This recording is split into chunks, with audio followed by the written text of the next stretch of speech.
Mission spéciale cadeau de Noël. Donc là, je vais vous faire un tuto parce que ce sac-là, il me sert dans plein d'emballages cadeaux. Il est très très utile. Il est entre le sac à vrac qui est vraiment le projet le plus basique et le sac pochon que j'avais fait mais qui était doublé. Donc là, qui est vraiment joli pour offrir. Mais quand on n'a pas trop de temps et pas trop de tissu, celui-ci est mieux.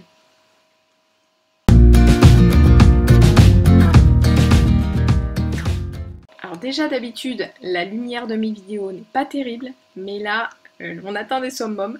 C'est parce que on fait cette mission secrète le soir quand tout le monde est couché. Donc désolé. Donc on va faire un sac à double coulisse. Donc ça veut dire qu'on a une coulisse et on va passer 2 rubans dedans de manière à ce que quand on ferme le sac, on ferme le sac en fait en tirant des deux côtés sur les 2 rubans. C'est parti. Pour ce projet, j'ai utilisé une chute de satin et je l'ai plié lisière contre lisière parce que c'est comme ça que mon coupon se présentait. Et j'ai mis envers contre envers, mais normalement j'aurais dû le mettre endroit contre endroit. C'est mieux pour marquer les repères, ça fait que je marque mes repères sur l'envers et qu'ils ne se voient pas à la fin. D'habitude je ne mets pas autant d'épingles, mais là j'en rajoute autant qu'il faut parce que c'est un tissu qui bouge. Et alors là, ça doit allumer une petite alerte dans la tête. Les épingles, il faut qu'elles soient vraiment bien pointues parce que sinon ça abîme vite le satin aussi. À parté, j'ai pris du satin, mais on peut prendre le tissu qu'on veut pour ce projet. Je mesure. Donc là, moi, je vais faire un sac de 30 cm de côté. Et j'arrive à faire des petites traces de craie. Voilà, la craie peut marquer sur le satin, il n'y a pas de souci.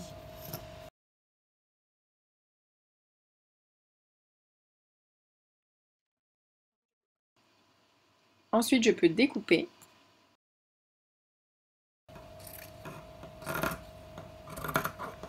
En laissant au maximum mon tissu reposer sur la table.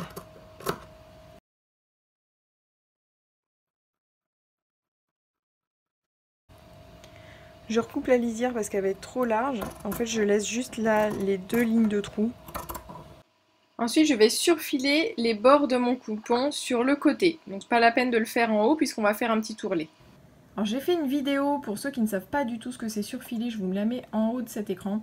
Mais en gros, pour une machine basique, on va utiliser un point zigzag. Pour la machine que j'ai là, moi j'ai un point de surfil qui est plus joli, donc je vais utiliser ça. Il faut juste que je change de pied de biche, ce n'est pas très compliqué.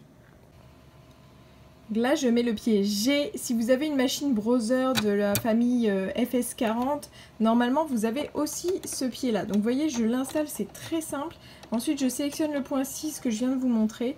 Et ça y est, c'est parti. D'une main, c'est moins facile.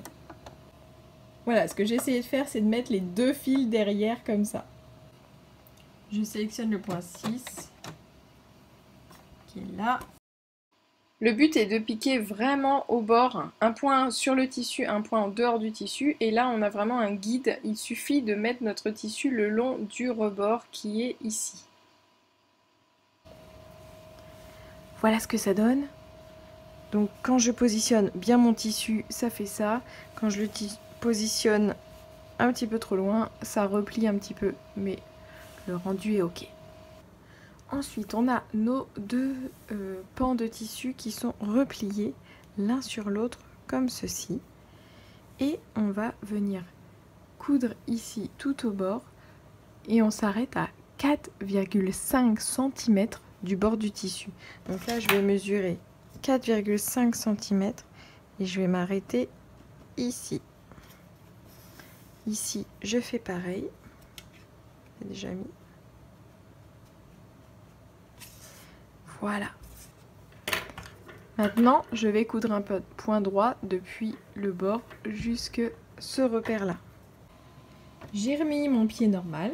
Je me suis placé là le long du pied. Et je vais tenir les fils derrière pour faire mes premiers points. Point arrière. Pour faire un point d'arrêt. Et c'est parti. Arrivé à la fin, je viens jusqu'au bout. Je reviens avec un point d'arrêt. Voilà.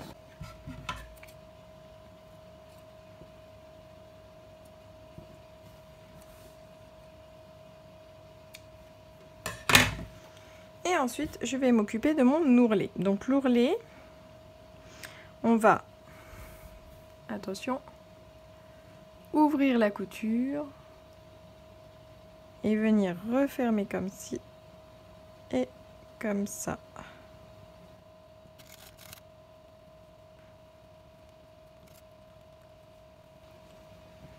On fait pareil de l'autre côté. On ouvre, on replie sur 1 cm et on replie jusqu'au bord de la couture.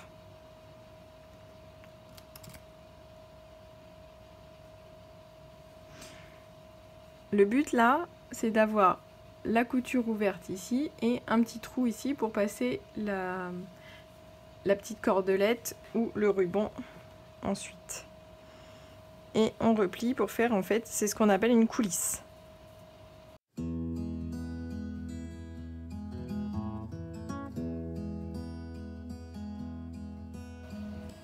Comme tout à l'heure, j'épingle bien partout et je peux même bâtir si je me sens pas à l'aise avec la couture tout de suite après. Voilà, et je fais pareil de l'autre côté. Si vous ne savez pas ce qu'est bâtir, je vous mets la vidéo en haut de l'écran.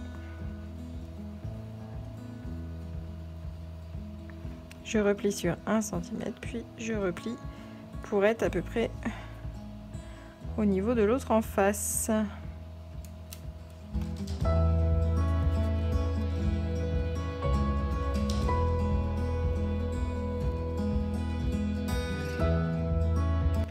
Comme ça n'a pas besoin d'être au millimètre près.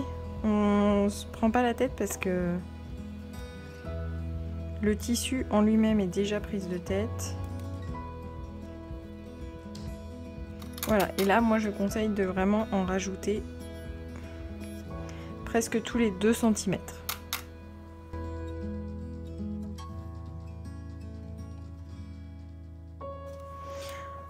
Ensuite, on va les piquer. On ne se met pas trop la pression non plus.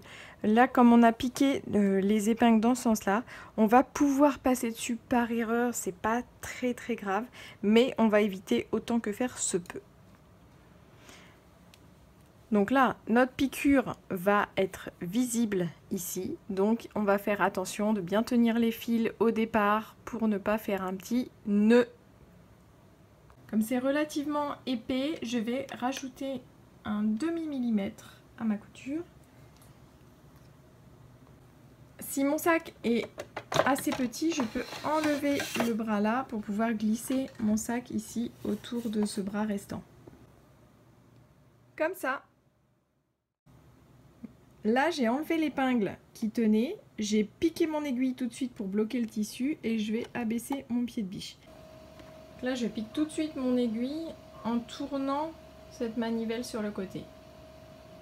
Ensuite, je tiens les fils derrière, je commence ma couture, je fais un point arrière, n'oublie surtout pas le point d'arrêt, et je repars.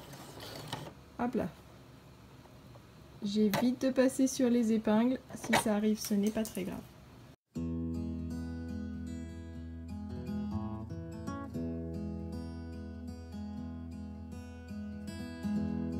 Quand j'arrive à la fin, je vais faire un point d'arrêt.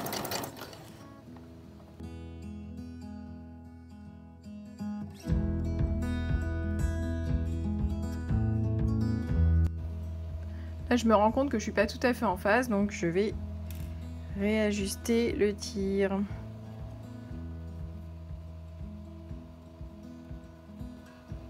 Voilà, et je n'oublierai pas de couper les petits fils qui dépassent.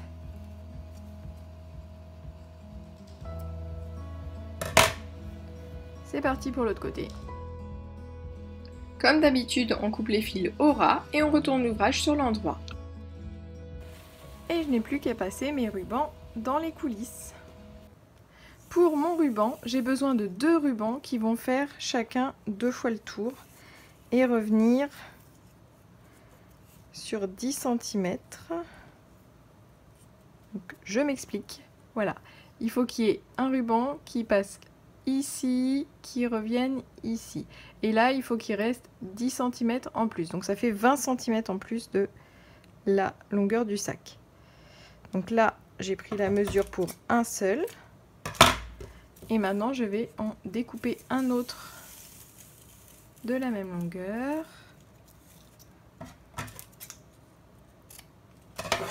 Voilà.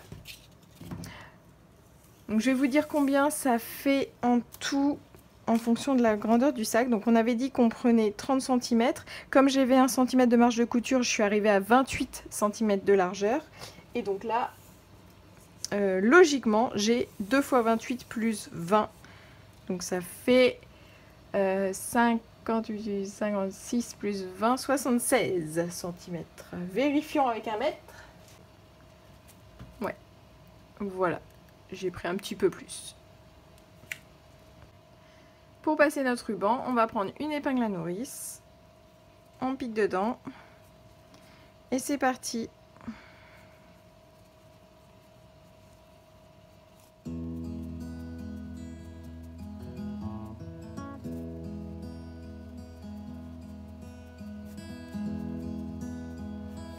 Et voilà. Quand il est sorti, je le libère. S'il est un petit peu abîmé comme moi, on recoupe, d'où l'intérêt d'avoir pris un petit peu plus. Et on fait un nœud.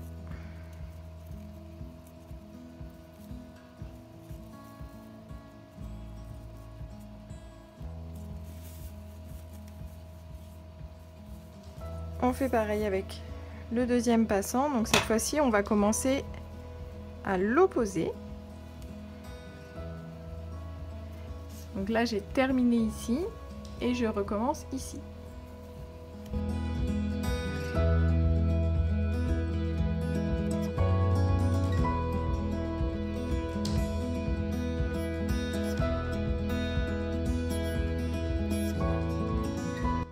Et je fais un nœud, j'essaye d'équilibrer pour qu'il fasse à peu près la même taille que l'autre.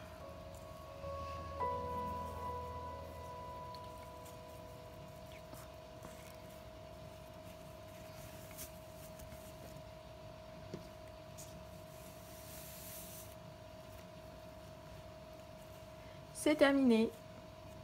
Si ce tuto vous a été utile, mettez un petit pouce vers le haut, écrivez-moi un petit commentaire si le cœur vous en dit, et puis abonnez-vous à la chaîne pour recevoir les prochains tutos. Vous pouvez aussi vous inscrire à la lettre du Club Couture de Charlène, c'est un mail que j'envoie tous les mercredis, avec les tutos sortis dans la semaine, avec des inspirations que j'ai trouvées, des patrons accessibles aux débutants, des petites astuces couture, plein de choses pour se motiver toutes les semaines et sentir qu'on n'est pas tout seul devant sa machine. Voilà, alors pour s'inscrire à la lettre, tout simplement, il faut cliquer dans la description de cette vidéo. Et surtout, surveillez vos spams. Si je suis dans les spams, il faut m'en sortir et mettre l'adresse mail tuto au pluriel de charlène@gmail.com dans vos contacts. Voilà, vous savez tout. À bientôt pour un nouveau tuto.